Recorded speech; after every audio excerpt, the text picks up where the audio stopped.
Hi everybody, welcome to YouTube and my channel, The Restart Life. My name is Darian. Thank you so much for watching this video. And this is our second installation of my new series called What About? Some Bible lessons that I learned from everyday life. And I'm taking you guys along with me in this journey of what COVID-19 taught me about church. Welcome back everybody. Once again, my name is Darian. Thank you so much for supporting this video. If you like what you see, make sure you give us a like and subscribe if you haven't already. Alright, so I'm no pro here, and I do know some people who are in the medical field that could be a great blessing to you, and also some people who are in the biblical field, if you will, that could encourage you probably a little bit more than I can with a message from the Word of God. So what I've given you guys in the description is a resource to a Facebook Live that my Bible study leader and his wife did. She is she works with medicine and she is into the medical field, so she understands this a little bit more and has been following this along, but also the kind of biblical context of all of this. If you're going through some stuff, I want you to look at this, so definitely check that out in the description. She can kind of explain what COVID-19 is a little bit more clearer than I ever could, but I have some points that I do want to say about this that I can understand. And I think number one is this is like another one of those strains of the flus, right? It's like the bird flu, the swine flu, the Zika virus, right? We've seen viruses and flus come through and they've passed just the same. But I think the reason that this is so serious, guys, is number one, the fact that this is a virus that attacks our vulnerable. Those who are older, which we obviously care about, those who are older than us, at least I hope you would, and also those who have serious medical conditions, like have had a history of a transplant, maybe a heart transplant or a surgery, or those who struggle with health issues like asthma. So this is a very serious thing for people like that, and a lot of our families have people like that. I know my family does as well, so we're practicing safe social distancing right now for them, but also it's serious because look at how our nation is responding to it. Look at how the world is responding to it. People are freaking out. People are divided. All the closures that we've never seen before. Sporting events, big events closing. And also people are saying like Easter's closed now. Like, what is this? Like, who knew Easter could close, guys? I can't believe this. Like, what are we gonna do? The church is closed, Easter's closed. Like, how are we supposed to worship God? What are we supposed to? Okay, don't freak out like everybody's doing out there. I wanna talk about this next question. So let's go into it, okay? Before we freak out even more. Okay, so what could a flu that is a disaster, a pandemic, if you will, what could that teach me about church? All right, and I think the first lesson in this is that we all know that a virus is like a living organism, right? It's spreading around and it looks for a host to thrive in. And listen, the church itself is an organism. In order for the church to survive, it needs a host. And for us, Jesus is our host. And the interesting about the church is that even when you divide the individuals from each other, we still have the same host, right? We think about the early church and how a lot of them were put in jail, but you couldn't take Jesus away from them. He was living in their heart. And now here we are in modern times, and we're sitting here in our personal home jails, right? That's at least what it feels like after 3 weeks of being cooped up in here. I'm getting a little stir crazy, I'm sorry. We're feeling this separation. You can't take Jesus away from me, and you can't take Jesus away from us no matter how hard the devil tries, right?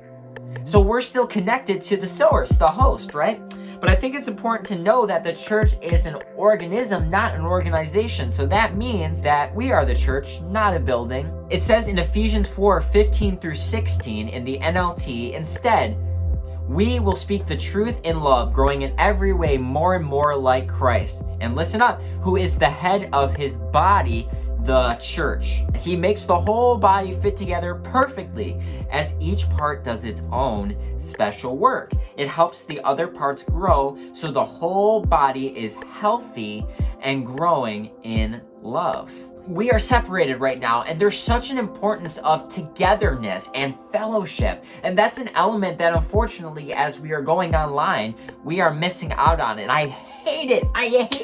I'm such an extrovert. This is killing me inside. As you you can probably tell, I'm still going stir crazy here. Please let me calm down, Lord. And it says in Hebrews chapter 10, verse 25, it says, "Let us not neglect our meeting together, as some people do, but encourage one another, especially now as the day of his return is drawing near." Not only is the day when we get to be reunited, like together in person, coming near, but also the day of Christ's return is coming near. So we need to be thinking about this stuff and encouraging one another in these times. Listen, yes, it does say that do not neglect meeting together, but this is above us. This is something that the authorities are saying you need to stay home to protect our vulnerable. So we need to obey that. But we should never forsake the assembling together.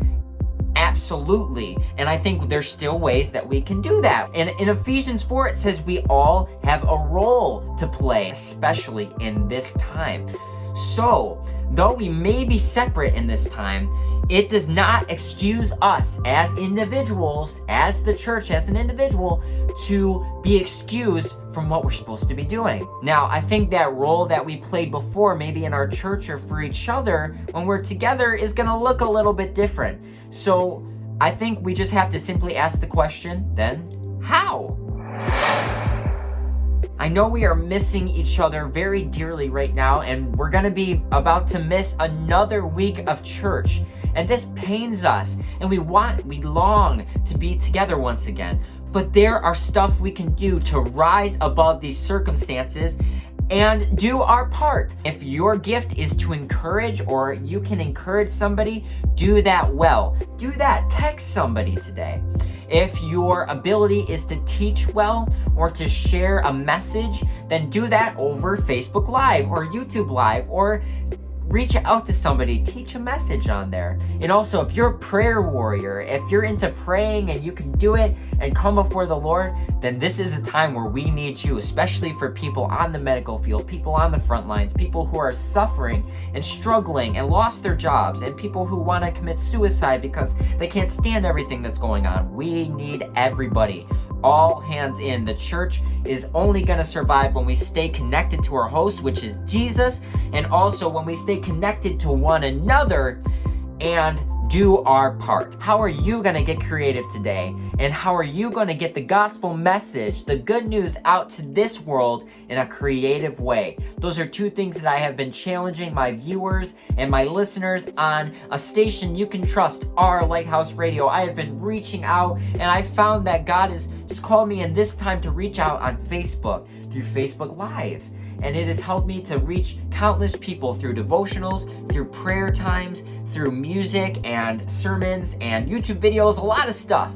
So if you want to be encouraged by that, make sure you check out that. It will also be linked in the description. Facebook.com/Our Lighthouse Radio is how you can find that and see how I'm doing my part. Maybe it will also encourage you to do something as well. So think about those two questions. How am I going to get creative, and how am I going to bring the good news to this hurting world? Guys, that is what the coronavirus, COVID-19, actually taught me about church. And I'll see you next time for a new video. God bless you guys. I hope that you guys are staying encouraged and strong. And if you need anything, please reach out to me. I'm here for you, and we're here for each other. Guys, peace out. God bless you guys, and have a great rest of your day. I love you. Is this thing on? Guys, I cut my own hair during the coronavirus, like many of you have had to do, and I think it actually looks pretty good, I would say. And if you don't agree, well, then tough. And also, my hair is a little bit messy today, but I bet you yours is too right now, isn't it? Did I just break the fourth wall?